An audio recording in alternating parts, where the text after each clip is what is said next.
ओडिशा सरकार द्वारा एक वेब पोर्टाल रो उन्मोचन करा जायछि जहा विषय आज आम ये वीडियो रे जानिबा। तो सेही जो वेब पोर्टाल टी उन्मोचन करा जायछि ताहा कोन रहिछि ताहा हला ओडिशा विजन 2036 एवं 2047 रो प्रस्तुति पई एक वेब पोर्टाल रो उन्मोचन करा जायछि एवं एही वेब पोर्टाल टी को उन्मोचन करचंती निजे मुख्यमंत्री मोहन चरण माझी एवं या लोकसेवा भवन रे उन्मोचन करा जायछि। तो यही जो पोर्टाल टी उन्मोचन करा जायछि तार मुख्य उद्देश्य होउछि ओडिशा 2036 मसीह रे तार स्वतंत्र राज्य पूर्ण गठन हेबार 100 वर्ष पूर्ण करुछि। तो यही अवसर रे एक विकसित ओडिशा गठन करिवार लक्ष्य रखिछि बीजेपी सरकार। राज्य सरकार यही जो लक्ष्य रखिछंती ताकू सठिक भाव में रूपायन करिबा पई 2036 रे ओडिशा को एक विकसित राज्य एवं 2047 रे भारत को एक विकसित राष्ट्र भाव में देखिबार जो लक्ष्य रखिछि बीजेपी सरकार ताकू रूपायन देबा पई बा ताकू एक सठिक रूप देबा पई जनसाधारणकर मतामत को लोडुचंती सरकार।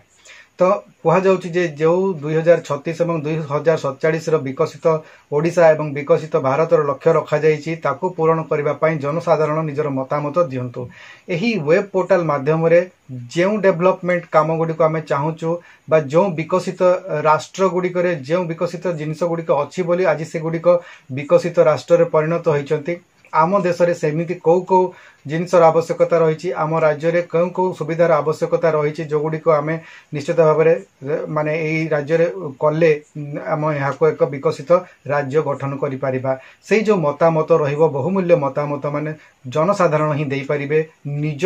राज्य को निज देश को विकसित करिबा पई कोन जिनसर आवश्यकता रही तार मतामत लोडुचंती सरकार एवं एथिपई एही वेब पोर्टाल टी को उन्मोचन करा जायछि। चैनल टी को प्रथम थर पर देखुले एबे ही सब्सक्राइब कर दियंतु एवं पाखरे थिबा घंटी चिन्हटी को टिपी ऑल बटन को प्रेस कर दियंतु ताहेले आपण आमर आगामी वीडियो गुडिकर नोटिफिकेशन ठीक समय रे पाई परिबे।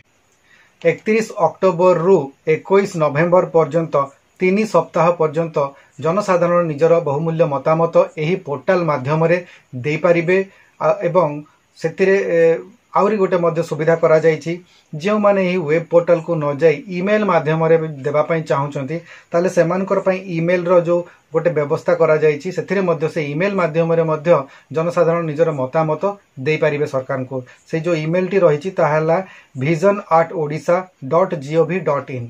सही बड़ी आहुरी सुविधा करबा को जाई सरकार एक व्हाट्सएप चैट मध्य व्यवस्था करिसंती जो माने व्हाट्सएप चैट माध्यम रे निजर मतामत देबा को चाहउछन से माने 916370951920 एही नंबर रे डायल करी बा एही नंबर रे व्हाट्सएप चैट करी मध्य सरकार को निजर बहुमूल्य मतामत देई परिबे जे विकसित ओडिशा विकसित भारत पई कौ जिनसर आवश्यकता रही किभली भाव में विकासर आवश्यकता रही केउ सुविधा गुड़िक सर्वनिम्न सुविधा गुड़िकर आवश्यकता एक विकसित राष्ट्र पई दरकार ताहा एई पोर्टाल माध्यम रे एई व्हाट्सएप नंबर माध्यम रे किबा एई ईमेल आईडी माध्यम रे जनता सरकार को जणाई पारिबे एवं यह गोटे स्वागत योग्य पदक्षेप कहीं ना जनसाधारणकर विचार न नहीं निजे निजे आमे विकसित ओडिशा किबा विकसित भारत गठन करि परिबा नाही। तेणु जो सरकार चिंता करुचंती जे साधारण जनसाधारण लोक जो कौन चाहूचंती विकसित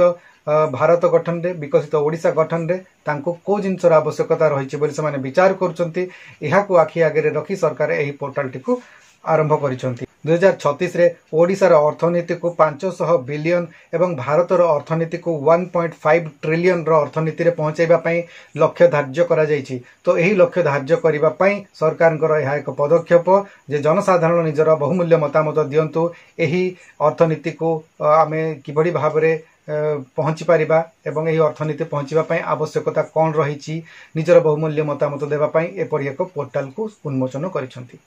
एवं एही उन्मोचन अवसर रे आईन मंत्री पृथ्वीराज हरिचंदन, स्वास्थ्य मंत्री मुकेश महालिंग, मत्स्य एवं पशु संपद मंत्री गोकुलानंद मल्लिक, शिल्प मंत्री संपद चंद्र स्वाई, उपमुख्यमंत्री प्रभाती परिडा एवं अनेक विभागर मुख्य शासन सचिव माने मध्य एथिरे उपस्थित थिले। आशा करुची आज वीडियो रे आपण माने जानि पारिथिबे जे ए जो पोर्टल टी नुआ तैयारी करा जायछि जोटा कि ओडिशा विजन 2036 एवं 2047 प्रस्तुति पई जो पोर्टालटी तैयारी करा जायछि ताहा के उद्देश्य तैयारी करा जायछि एवं एहा मध्य एई वीडियो माध्यम आपण जानि पारले जदि आपण निजर मतामत देबा पई चाहुचंती ताहले निश्चित भाबरे एई जो व्यवस्था गुडी को रहिछि जे हम एई वीडियो रे कहिछि सेई माध्यम रे आपण माने निजर बहुमूल्य मतामत मध्य ओडिसा रो विकास पई एवं भारत रो विकास पई देई पारिबे।